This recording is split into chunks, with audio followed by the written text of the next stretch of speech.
Hello and welcome to Rick's RC Flying Channel. This episode is just an overview of my building environment. You might be new to building, you might be in the process of setting up your shop. This might give you some insight on some of the things to consider. Or you might already have a shop, you might get an idea or two from there. Realizing setting up your work environment is a personal preference, but I thought I would share how I've set mine up. Now, foremost, you're going to need a good stable platform. Now, it could be a countertop against a wall, obviously a table, it could be a portable table, could even be a piece of plywood with sawhorses. Whatever you ultimately choose, it has to be stable and it has to be true and extremely flat.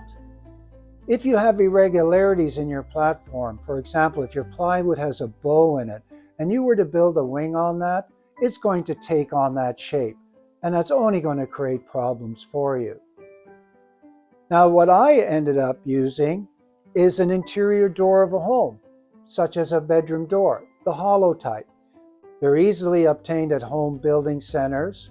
They're not that expensive, and by the fact that they're hollow, they're very light. So that actually makes them portable. So you can just place them on your table, or if your wife needs the dining room table, you can take it off and lean it up against the wall.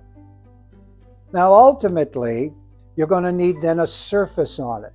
Now, I use cork because I use the T-pin system to secure my model to the table. So I just stick my pins in. You may choose the magnet system, which also comes with jigs and that. That's a quite good system. But then your surface would, of course, be covered with sheet metal. Now, whatever surface you choose, whether it's cork or sheet metal, you don't want to be using your X-Acto knife and cutting on that surface. So you're going to need a cutting board.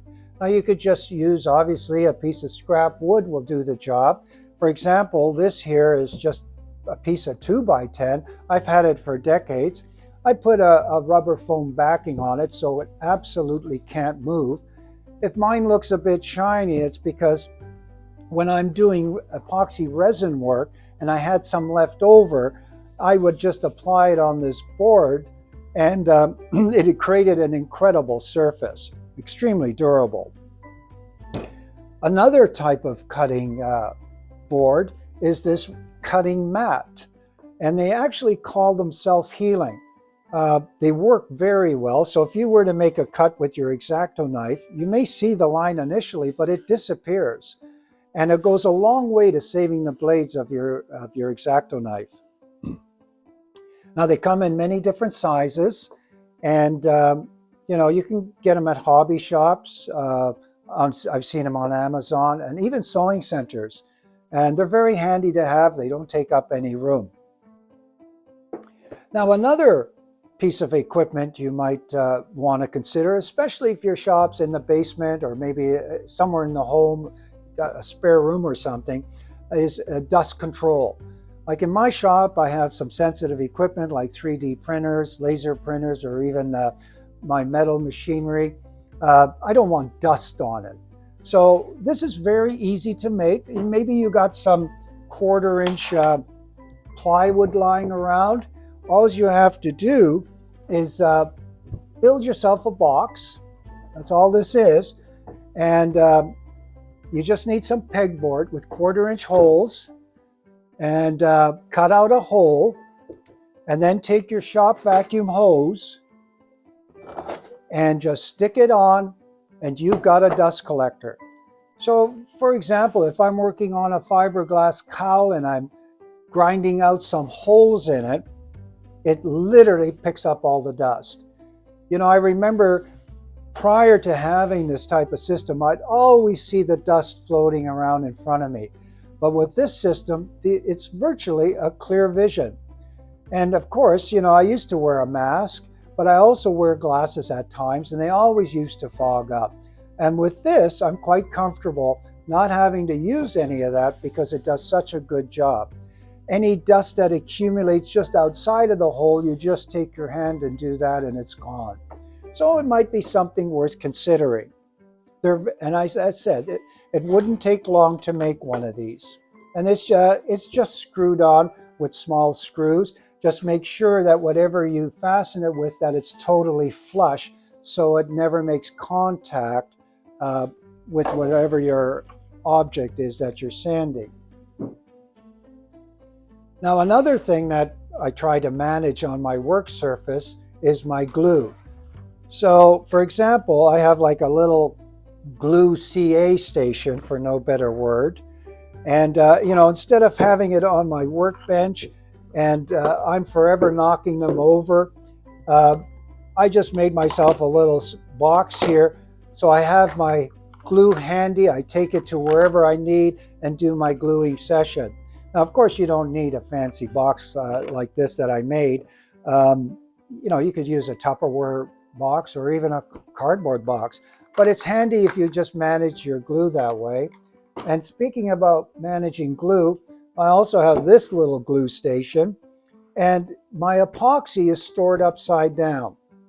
And that is because, like, for example, this bottle doesn't have very much epoxy in it. Maybe there's only about, half an inch or whatever.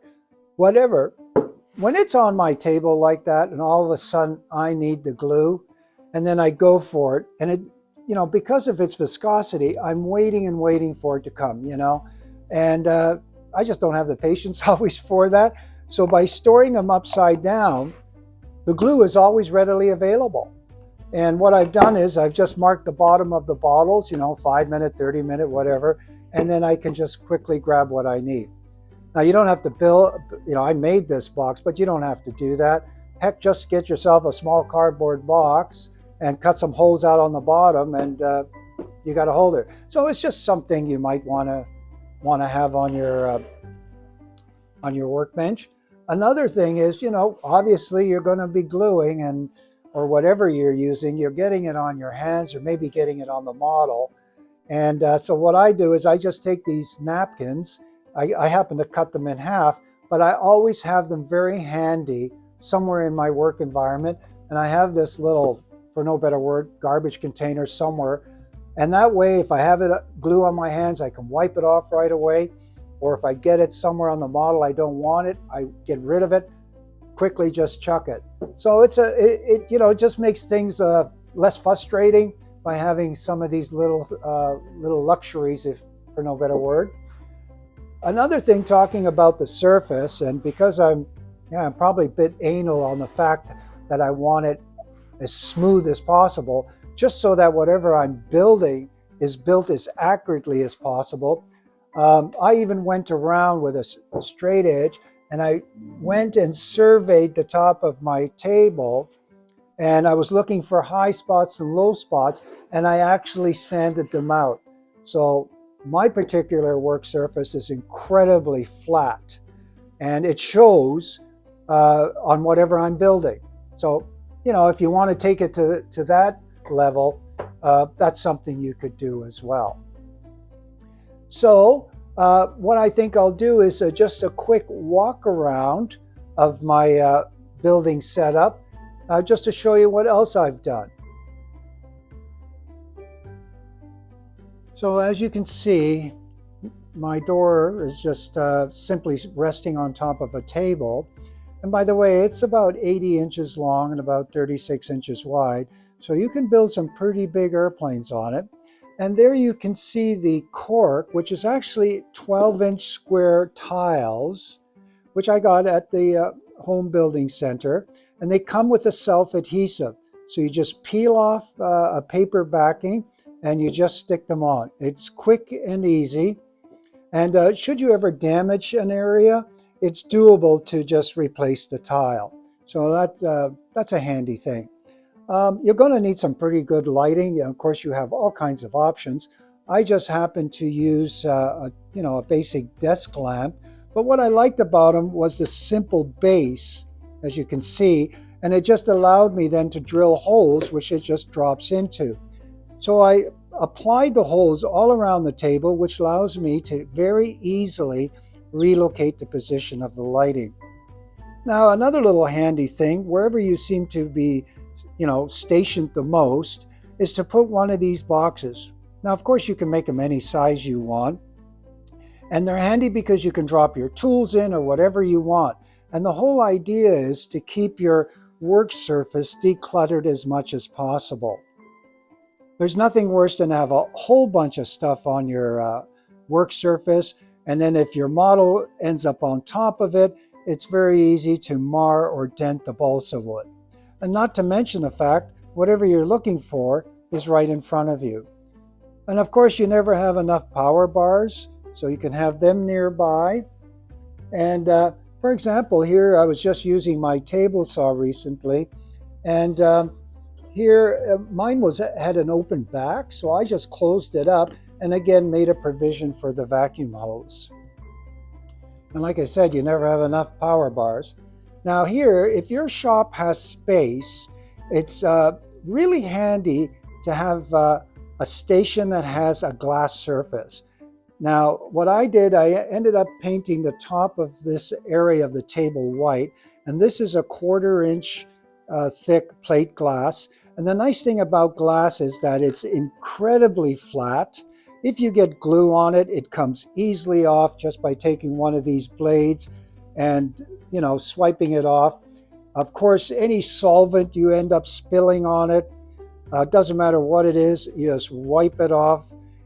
If you're working with small parts, you can easily see them. So this is a really handy surface to have. So here as well, I happen to have another box. And of course, all around your station, you could put clamps, so everything you have handy around. This is sort of my mission control center for tools.